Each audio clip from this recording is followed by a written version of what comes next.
Hi, welcome to Hillcrest Sermons, growing together. Show us your heart's delight. My name is Tim. I want to say welcome. I'm the lead pastor here at Hillcrest. And welcome, church family.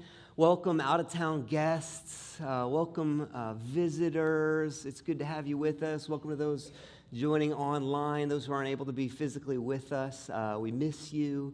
And it's just good to be together this morning. Merry Christmas to you.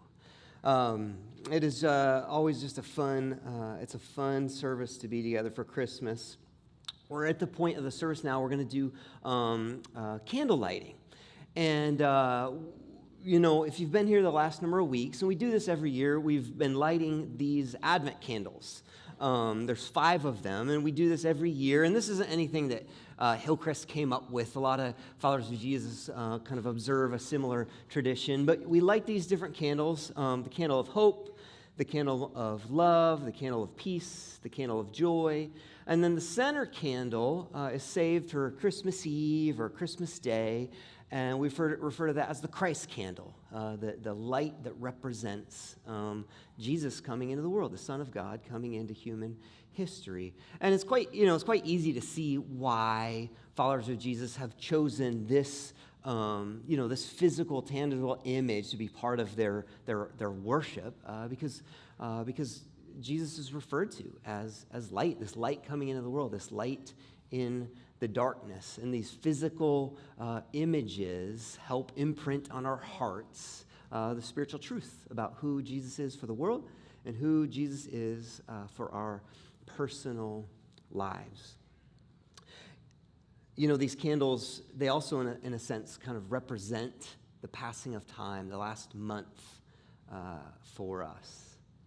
The first of these candles we lit on a Sunday morning, December 3rd. And I found myself, even as I was thinking about this moment, thinking about these candles, thinking about all that has taken place, even in my own life, since the beginning of December. And I wonder, just even for you to pause for a moment and think about this season of Advent, this month of December, what's taken place in your life. I think about birthdays and family visiting from out of state, and Nutcracker ballet, and multiple memorial services, and a fire. And I just think about a lot, even in this past month, has taken place, I know, in my own life, and I think about, for yourself, just what's taken place in the past month in your life. We come to this Christ candle, the center candle, and we're talking about the birth of Jesus. And I have just a simple message about the birth of Jesus today.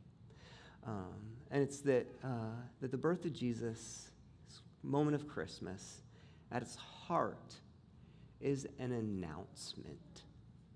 And it's just good to remind ourselves of this. It is an announcement. It's good news. And so I don't come this morning to give you good advice or good suggestions or good ideas. And even the focus today isn't even good feelings and good memories, as wonderful as those are. It's good news. Something has happened. Someone has arrived. And however our months have been, it is good to hear the news announced again. So I want to read the way one of these ancient biographies of Jesus talk about this good news. One of the ancient biographies is called John, and at the beginning he's reflecting on who Jesus is and what his arrival into human history, what it means. And this is how he talks about Jesus. In John 1, chapter 1, verse 1, it says, "In the beginning was the Word." This is a reference to Jesus, his identity before stepping into history. In the beginning was the Word. And the Word was with God, and the Word was God. He was with God in the beginning.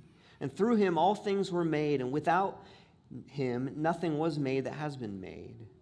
And in him was life, and that life was the light of all humankind. The light shines in the darkness, and the darkness has not overcome it. The announcement of Christmas is that the Son of God, the light of God, has stepped into human history. The light is shown, and the darkness has not and will not overcome it. This is a simple announcement, the good news of Christmas. It's about Jesus himself stepping into human history, who has come, who is with us now by his Spirit and will return again. The light shines in the darkness, and the darkness has not and will not overcome it. I think about the darkness, the ways that we can feel it. And it's just good to hear this announcement into our lives. In the darkness of heartache, on those nights where it feels like sleep won't come, Jesus comes, shines the light of God's compassion. In the darkness of solitude, when the house is silent and loneliness feels like a weight, Jesus comes, shines the light of friendship and the invitation to the family of God. In those moments when you're laughing with some of your favorite people around the table, and you just want to say thank you to someone, Jesus comes and reveals the great gift giver of life himself. In the darkness of our own hearts, those places where we keep doing the thing we wish we didn't do, Jesus arrives and shines the possibility of forgiveness and transformation into our hearts. In those moments of fear, when we're paralyzed by things outside of our control, Jesus comes and he announces the victory over every principality and power and authority.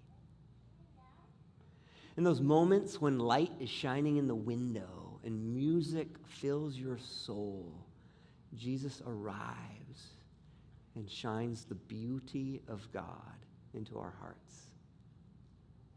In those moments where we wonder where God is and who God is, Jesus shows up and reveals the cross-shaped heart of God.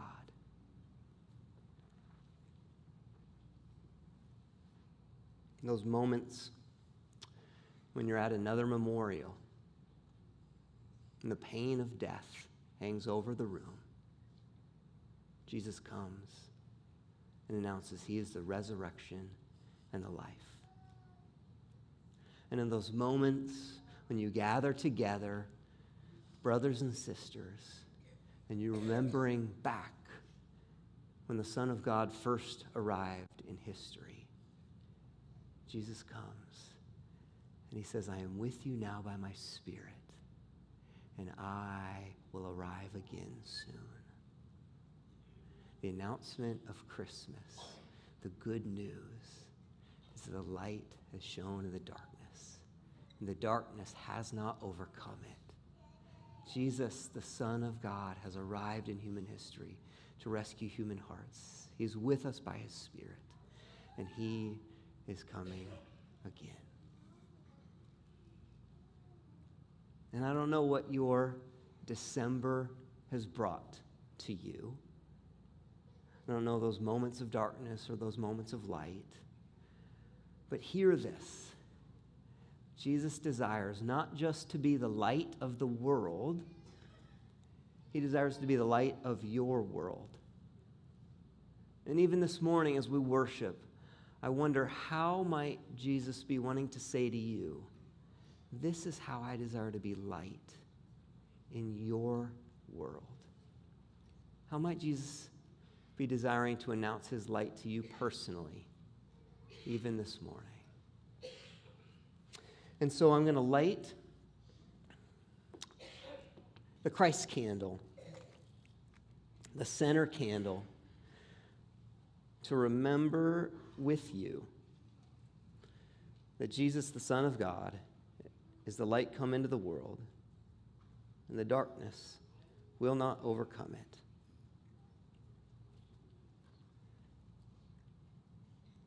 It's a small light at first, but it grows.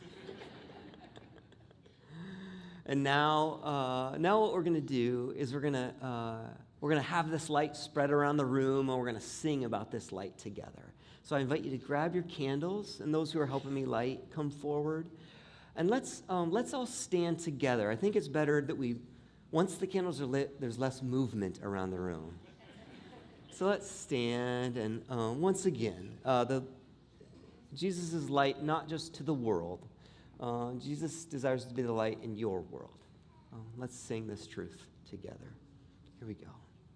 Thanks for listening. For more info, visit hcbellingham.com and join us any Sunday, 9 and 11 a.m.